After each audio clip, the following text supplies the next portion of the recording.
It was a rare fine night for a stroll down by the docks, the moon plump as a new pillow in an old-fashioned hotel, and the undertow of the turning tide swooshing its rippled silvery green, and a bird you've never heard before chirring its homesick tale of a place you might once have known and most likely now will never see.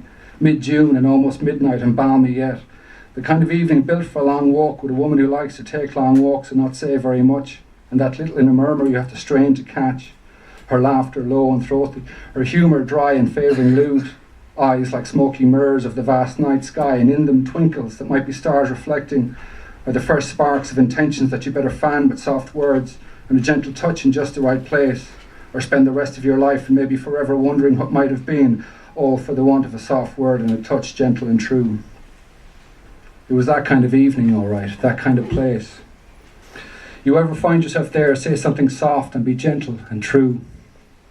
Me, I found myself hunched over the charred dwarf that had once been Finn Hamilton, parts of him still sizzling in a marinade of oily flesh and melting tar, and all around the rank stench of singeing hair and burnt petrol, seared pork.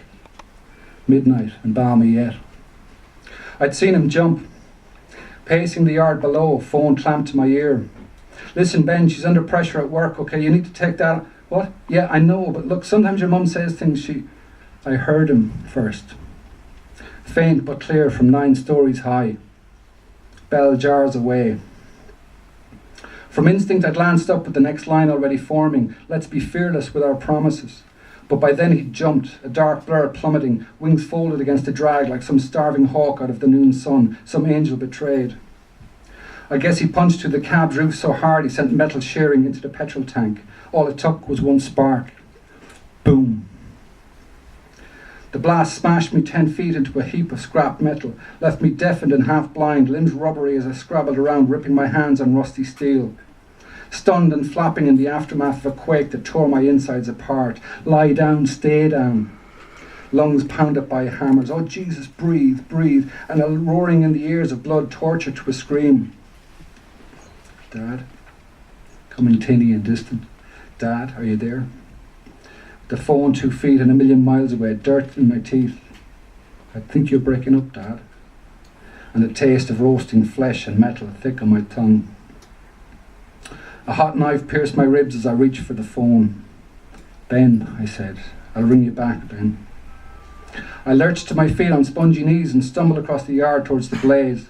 The air all a shimmer so that his feet looked submerged, some weirdly wavering polyps. One of his moccasins came away as I pulled him free, and at first I thought I'd ripped him in half. Then I thought he'd dropped a dwarf on the cab. Strange the things you think of when you're trying not to think at all, dragging a man from a torched wreck and his flesh frying in lumps on the melting tar. As I twisted my head, guts already heaving, I realised why he seemed so short. He dived, come down arrow straight, in the final instant pulling back his arms so that the impact drove his head and shoulders back up into his chest. There was still some remnant of what had once been his neck, but the head had pulped like so much ripe melon.